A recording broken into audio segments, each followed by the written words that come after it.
The deep space around Kepler 442 looked empty and cold as Captain Jake Morrison stood on the bridge of the Iron Resolve. His crew had been traveling for 8 months to reach this distant system, and now they were finally here. The massive view screen showed nothing but stars and darkness, but Jake knew something waited for them in this forgotten corner of space. Commander Lisa Harper walked up beside him holding a data pad. She had been studying the strange signal they received back on Earth, and her face showed concern.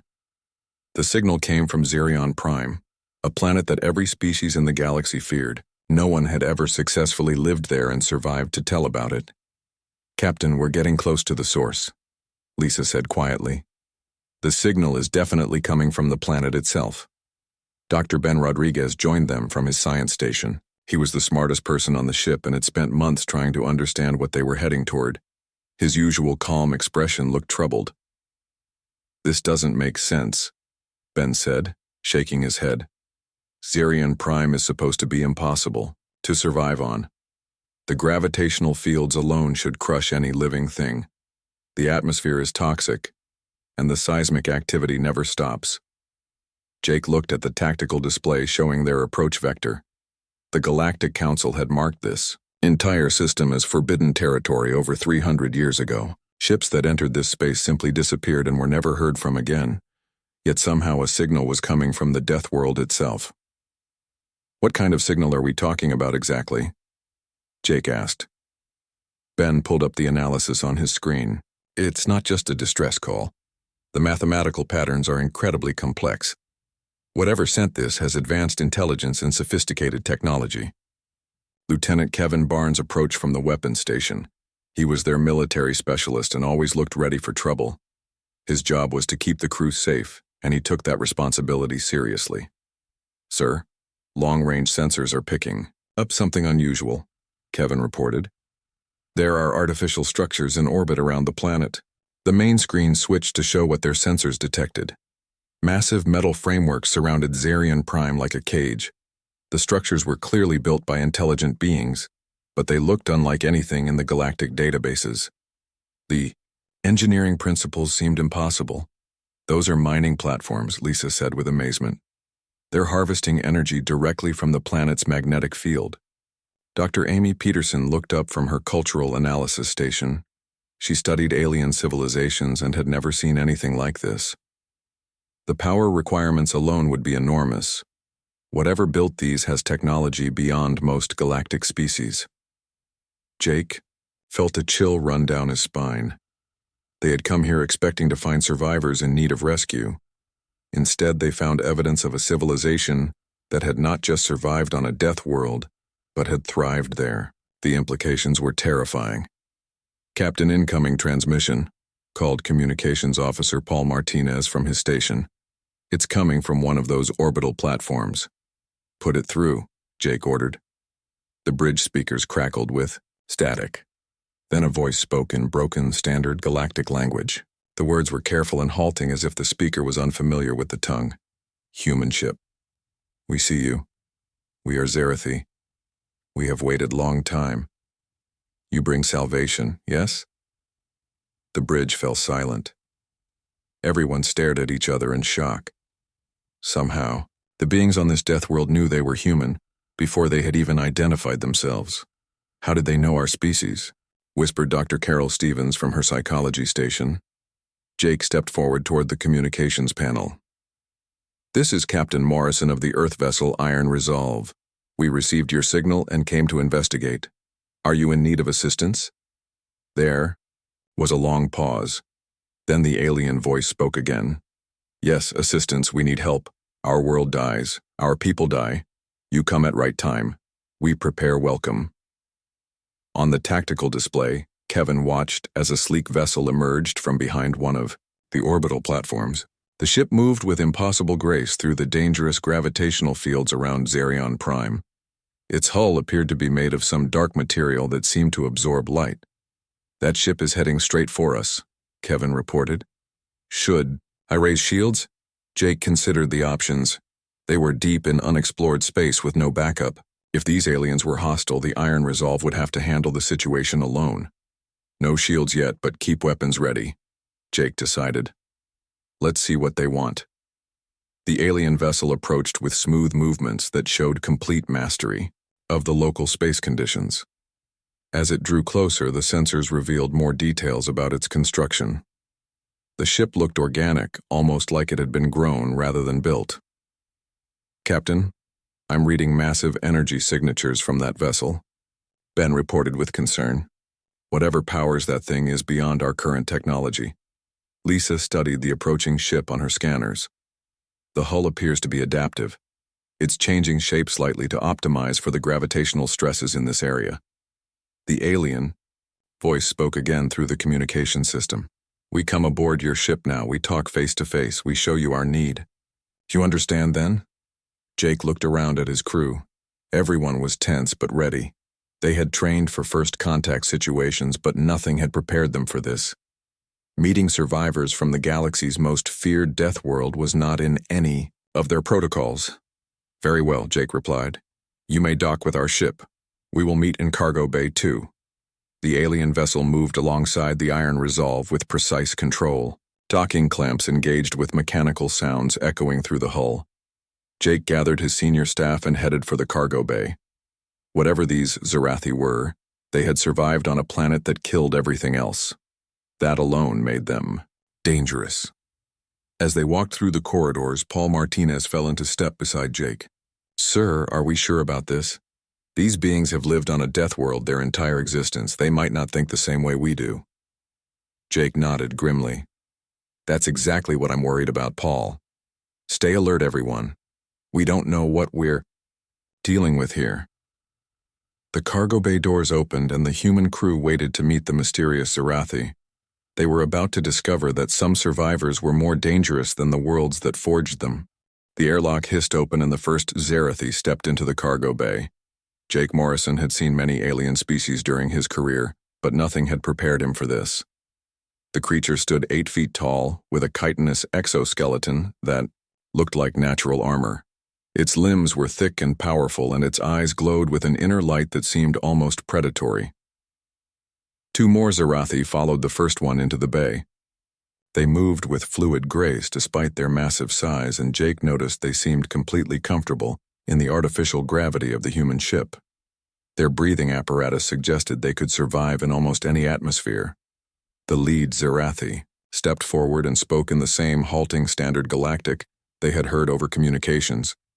I am Elder Crixval of the Zarathi people. We thank humans for coming to our world. Commander Lisa Harper stepped up beside Jake and activated her universal translator. The device would help smooth communication between the species. We are honored to meet you, Elder Crixval. I am Commander Harper, and this is Captain Morrison. Elder Crixval's head tilted in what might have been a bow. We have waited many cycles for someone to answer our signal. Most species fear our world too much to come close. Dr. Ben Rodriguez moved forward with his scanning equipment. Elder, would you mind if we took some basic readings? We want to understand how your people adapted to survive on Xerion Prime. Yes, you may scan, Crixval agreed. You will find we are much changed from what we once were. Ben's scanner showed readings that made him gasp. The Zarathi had redundant organ systems throughout their bodies. Their blood chemistry was highly acidic, and their bone density was 3 times greater than any known species. They were living weapons forged by evolution itself. Lieutenant Kevin Barnes watched the aliens with professional interest. His military training told him these beings were extremely dangerous, even when trying to be peaceful.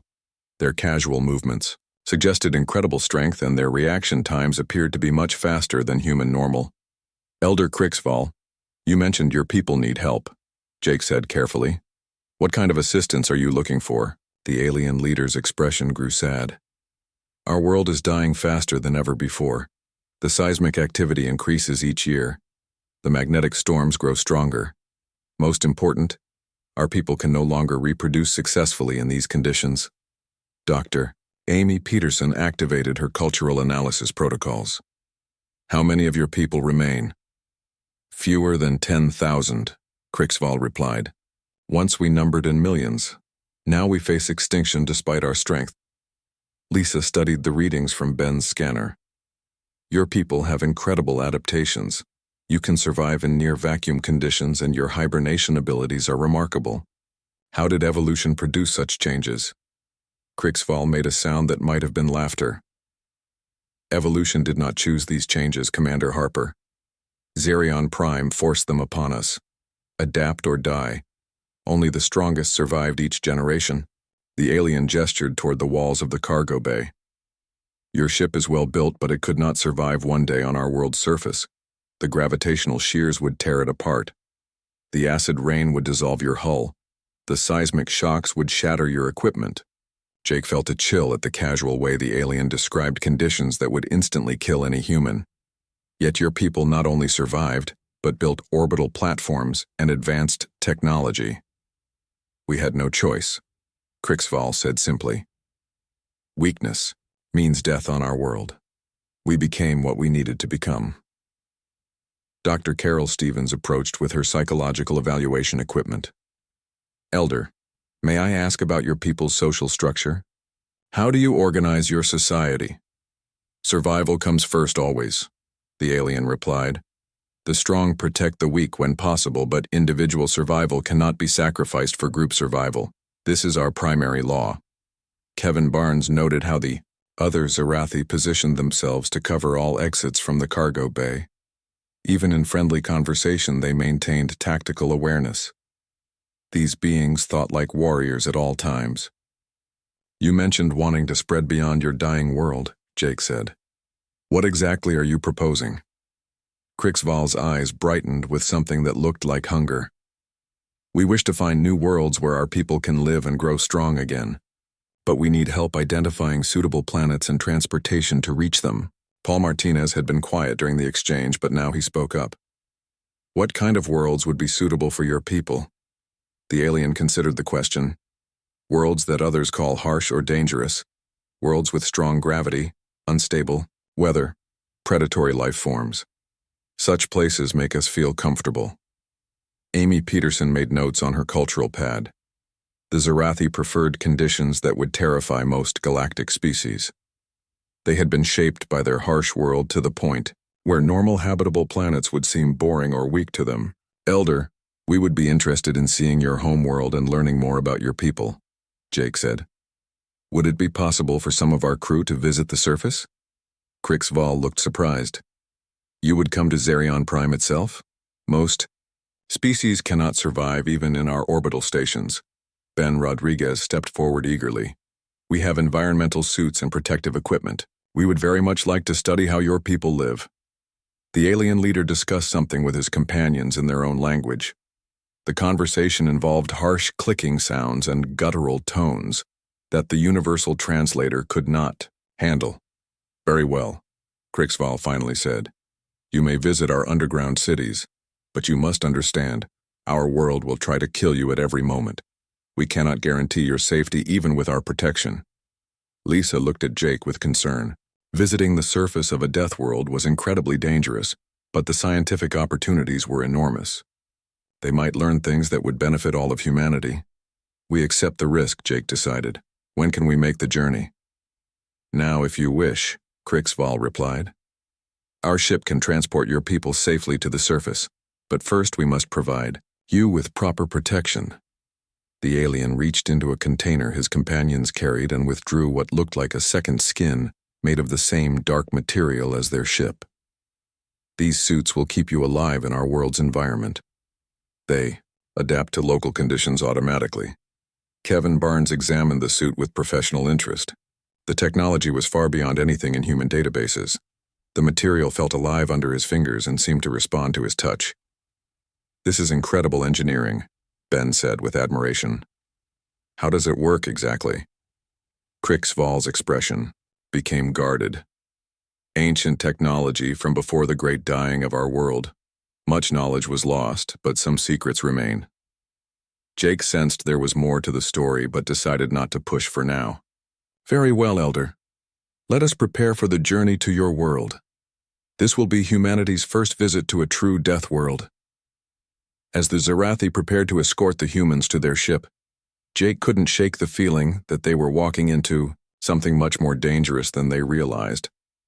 The aliens were friendly enough, but there was something predatory about them that made his instincts scream warnings. Lisa moved close to Jake and whispered, "Captain, these beings are unlike anything we've encountered. Their entire species has been forged by survival pressure. They might not think about things the same way we do." Jake nodded grimly as they followed the Zarathi toward their ship. They were about to visit the most dangerous planet in known space, and their guides were the only beings tough enough to survive there. What could possibly go wrong?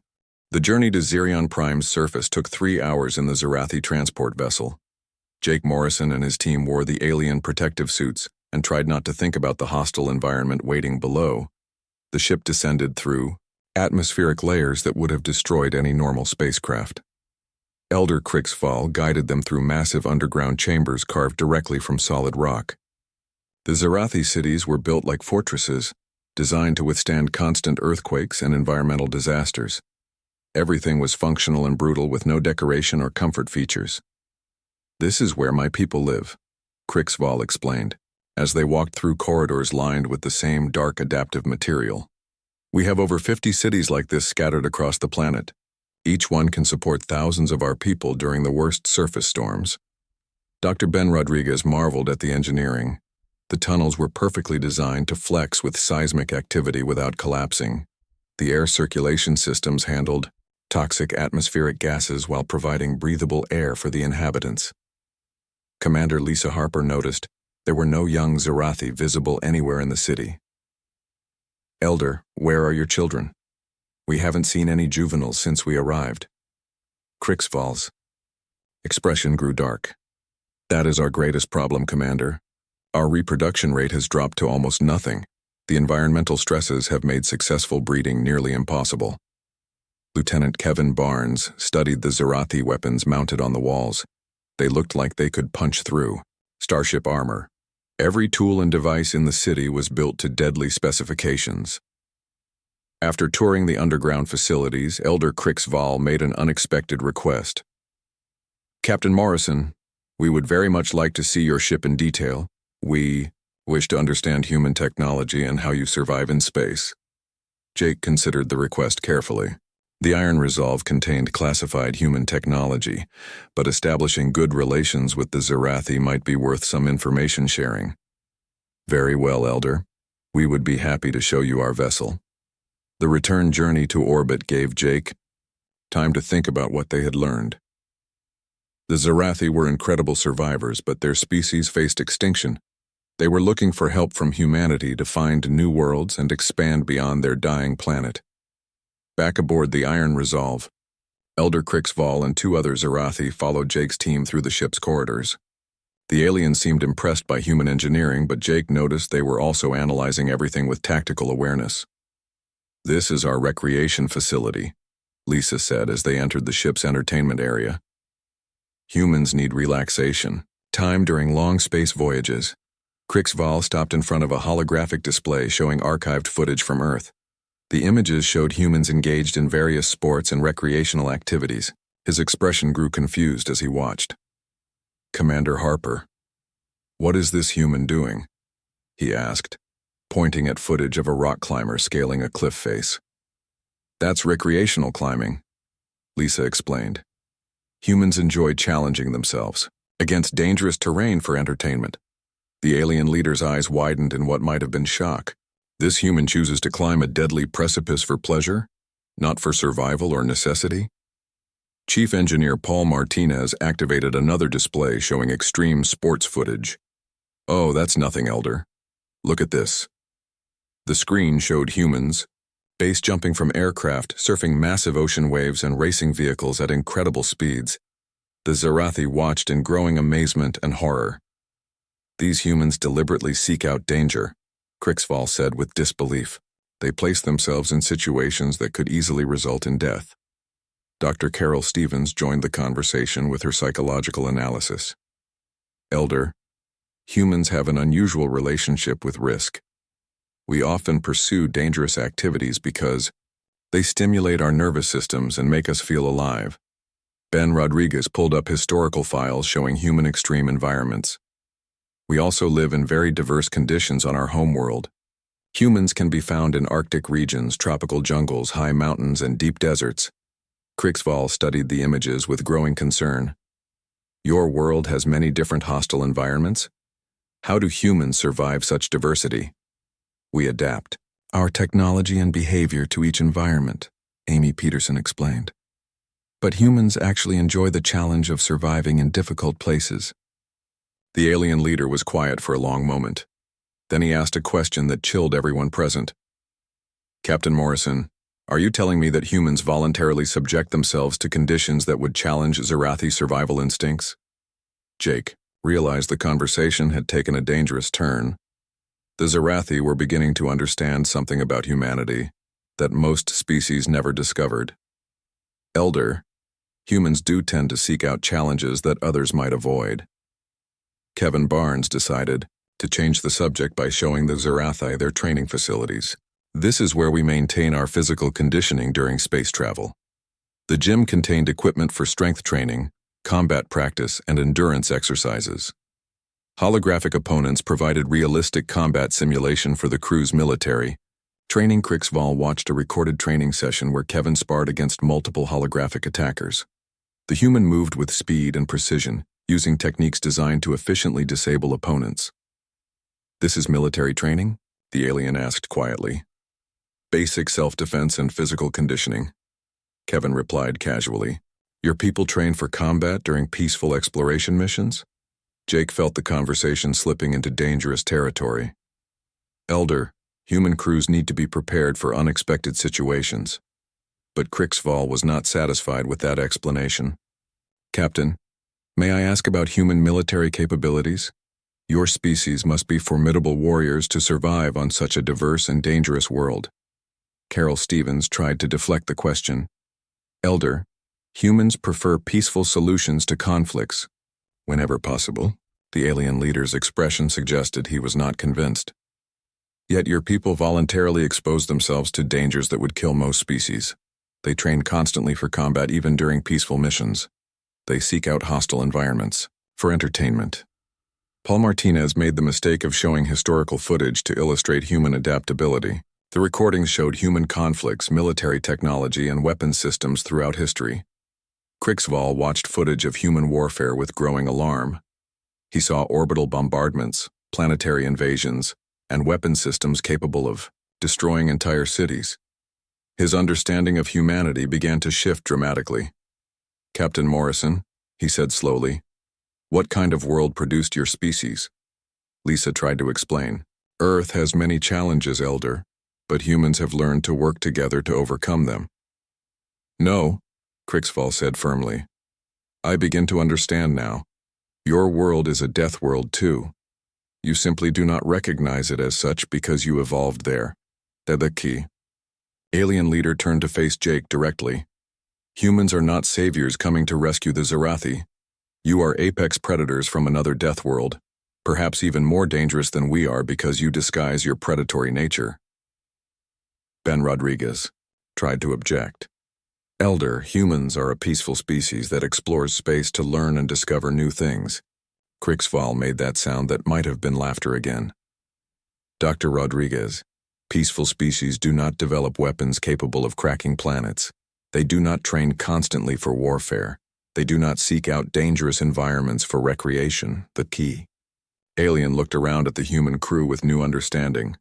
We sent our signal hoping to attract saviors. Instead, we have attracted the attention of fellow predators, perhaps even more dangerous ones than ourselves. Jake realized their cover was blown.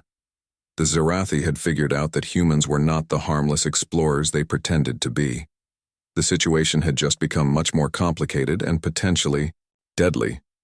Elder Krixval stepped back toward his companions. I think we need to discuss this situation further, Captain Morrison. My people must consider what it means to have attracted the attention of human predators. As the Zarathi prepared to leave, Jake knew their mission had just changed completely. The aliens were no longer seeing humans as potential saviors, but as potential threats. The question now was whether this would lead to alliance or warfare. Elder Krixval returned to the Iron Resolve 12 hours later with a full escort of Zarathi warriors. The aliens no longer moved with the respectful caution they had shown before. Now they carried themselves like predators assessing a potential threat. Captain Jake Morrison met them in the main conference room with his senior staff. The atmosphere was tense as both species tried to figure out what the other was really capable of. Captain Morrison, Crixval began without preamble, our deep scans of your vessel have revealed some interesting information. The Iron Resolve is not the peaceful exploration ship you claimed it to be. Jake kept his expression neutral even though he felt his stomach drop. The Zarathi sensors were apparently more sophisticated than human intelligence had estimated. Elder, I'm not sure what your scans detected, but I assure you we are a scientific expedition. Crixval activated a holographic projector that showed a detailed scan of the Iron Resolve. The image revealed massive energy conduits and weapon systems hidden throughout the ship's structure.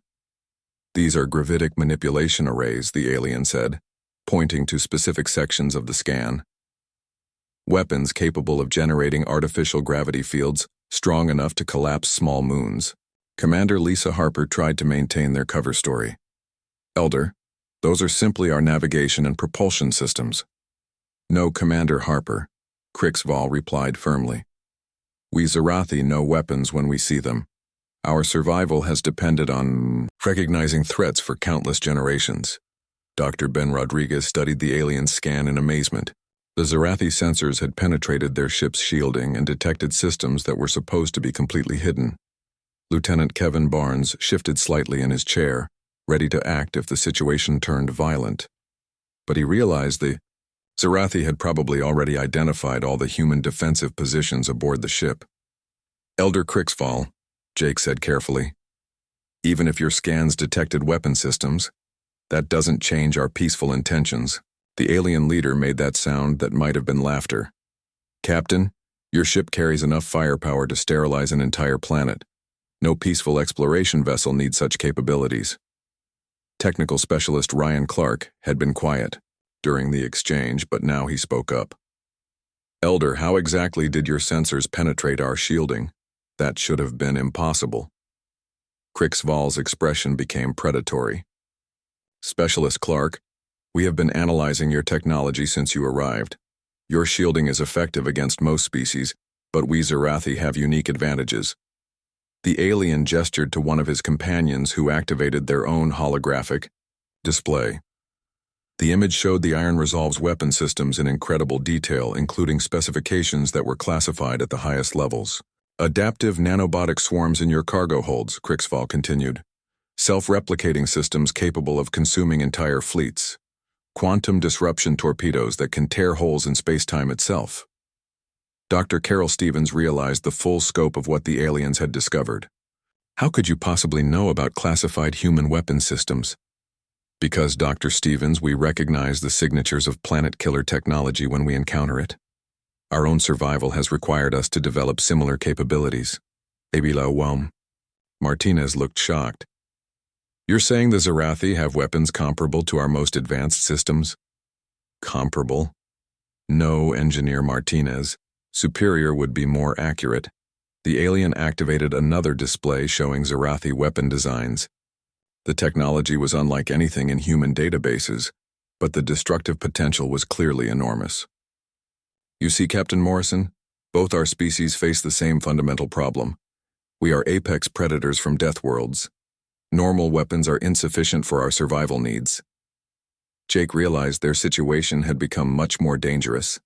The Zarathi were not primitive survivors seeking rescue. They were a highly advanced species with military technology that might exceed human capabilities. Elder, what exactly are you proposing? Jake asked. Crixval leaned forward in his chair. I am proposing nothing, Captain. I am informing you of our analysis of your true mission. The alien pulled up intelligence files that showed Earth's military expansion into space. Somehow the Zarathi had accessed classified human government databases. Your Earth government intercepted our distress signal months ago. Intelligence analysis suggested we Zarathi might pose a threat to human territorial expansion. The Iron Resolve was sent not to provide aid but to assess whether we needed to be eliminated. Amy Peterson felt her blood run cold. How could you possibly have access to Earth government files? Dr. Peterson, your species is not the only one capable of long-range intelligence gathering. We have been monitoring galactic communications for decades. Kevin Barnes began to reach for his sidearm but stopped when he realized 3 Zarathi warriors were already aiming weapons at him. "Lieutenant Barnes, please do not make any sudden movements," Crixval said calmly. "We have no desire for violence, but we will defend ourselves if necessary." Ben Rodriguez tried to find a diplomatic solution. "Elder, surely we can work out some kind of peaceful arrangement between our species." "Perhaps Dr. Rodriguez. But first, Captain Morrison must admit the truth about his mission." Jake looked around the conference room and realized they were completely outmaneuvered. The Zarathi had superior intelligence, comparable weapons, and the advantage of operating in their own territory.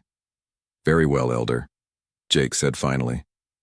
"You're correct about our mission parameters. Earth Command sent us to evaluate the potential threat level posed by your species."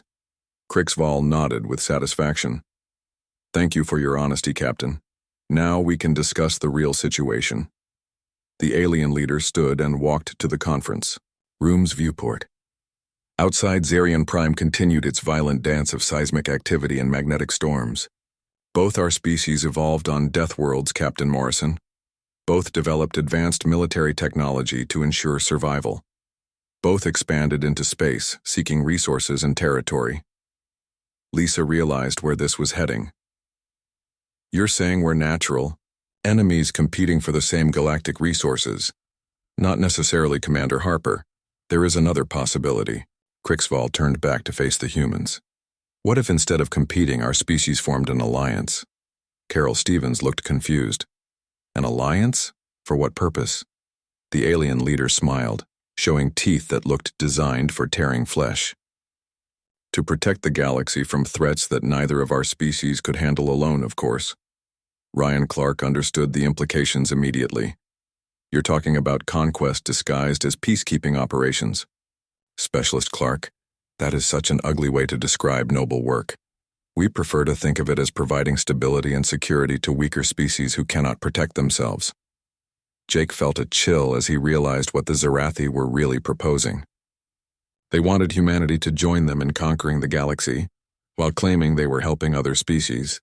"Elder, what makes you think humanity would be interested in such an arrangement?" Crixval activated one final holographic display. This one showed dozens of distress signals from across the galaxy. Weak civilizations crying out for help against various threats. "Because, Captain Morrison, your species has already been doing exactly what we propose. The only difference is that we are offering to share the work." The conference room fell silent as both species considered the implications. The Zarathi had revealed that humanity's true nature was no different from their own. Both were predatory, species that had learned to disguise conquest as salvation. Jake realized they had reached a critical decision point. They could try to fight the Zarathi and probably lose, or they could accept the alliance and help reshape the galaxy according to their combined vision. Elder Crixval waited patiently for humanity's answer to his deadly proposal. Captain Jake Morrison stood at the viewport of the Iron Resolve, looking out at the Zarathi fleet that had materialized around them. 12 massive warships hung in space like predators surrounding wounded prey. Each vessel bristled with weapons that could reduce planets to dust. Elder Crixval waited patiently for humanity's response to his alliance proposal. The alien leader had made it clear that the humans had only 2 choices: partnership or extinction. "Captain," Commander Lisa, Harper said quietly, "we need to consider our options carefully. The Zarathi have superior numbers and their technology appears to match our own." Lieutenant Kevin Barnes reviewed the tactical situation on his display. "Sir, even if we activated all our hidden systems, we couldn't fight our way out against odds like this." Dr. Ben Rodriguez had been analyzing the alien ships with their sensors. "Captain, these vessels are incredible. They're using engineering principles I don't even recognize. The Zarathi weren't exaggerating about their capabilities." Jake turned away from the viewport to face his senior staff. "The question is whether we can trust them to honor any agreement we make." Dr. Carol Stevens had been studying Zarathi psychology since their arrival. "Captain, from what I've observed, these beings value strength above all else. They respect us because we're dangerous, Enough to be useful allies rather than easy prey. Technical specialist Ryan Clark pulled up intelligence files on his workstation. Sir, I've been reviewing our databases on galactic distress signals. The Zerathi were right about one thing. There are dozens of weak civilizations crying out for protection. Amy Peterson looked up from her cultural analysis. Most of those signals are from species facing raiders, resource depletion, or environmental collapse. They genuinely need help from someone with advanced technology. Jake realized the implications of what his crew was telling him. The galaxy was full of vulnerable civilizations that needed protection. Both humans and Zerathi had the power to provide that protection. The question was what price the protected species would pay. Elder Crix Val, Jake said, turning to address the alien leader. If we agreed to this alliance, what exactly would be expected of both our species? The Zerathi commander activated his holographic display showing a map of the local galactic region. Dozens of systems were marked with various symbols indicating different types of problems. Captain Morrison, we propose a simple arrangement. Your species and mine work together to respond to legitimate requests for assistance from weaker civilizations. In return, those species provide resources and territory to support our combined fleets. Paul Martinez studied the proposed arrangement. That sounds like a protection racket, Elder. Pay us resources or face whatever threat you originally called for help against. Crixval's expression showed what might have been amusement. Engineer Martinez, protection always comes with a price. The alternative is allowing these species to face annihilation alone. Lisa Harper realized the twisted logic behind the proposal. You're offering genuine protection but creating dependency relationships that benefit your alliance. Commander Harper, dependency is simply another word for survival. These weaker species cannot protect themselves. We can protect them. It is a mutually beneficial arrangement. Kevin Barnes looked at the tactical display showing Zerathi fleet positions. Elder, what guarantees do we have that this alliance would remain equal between our species? The alien leader gestured to his companions. Lieutenant Barnes, both our species are apex predators. Neither would survive long trying to dominate the other. Mutual respect and shared benefits are our only path to lasting cooperation. Ben Rodriguez asked the question everyone was thinking. What happens to species that refuse your protection? Crixval's expression became cold. Dr. Rodriguez, species that refuse reasonable offers of protection usually discover they needed help more than they realized. The implication was clear. Civilizations that rejected the alliance's offer would face manufactured threats that would force them to reconsider their position. Carol Stevens felt sick as she understood the full scope of what was being proposed. Elder, you're talking about conquering the galaxy while claiming to protect it. Dr. Stevens, conquest is such an ugly word. We prefer to think of it as bringing order to chaos. The galaxy is full of weak species that cannot defend themselves. We will provide that defense. Ryan Clark reviewed the technical specifications of both human and Zerathi technology. The combined capabilities of our species would be virtually unstoppable. No current galactic power could resist our alliance. Amy Peterson realized the historical parallels. This is how empires have always been built. Offer protection to the weak and gradually absorb them into your sphere of influence. Jake looked around at his crew and saw the same realization in all their faces. The Zerathi weren't offering humanity a choice between good and evil. They were offering a choice between being predators or becoming prey. Elder Crixval, Jake said finally, humanity accepts your alliance proposal. The alien leader's expression showed satisfaction. Excellent, Captain Morrison. I believe this arrangement will benefit both our species greatly. Lisa Harper felt compelled to ask one final question.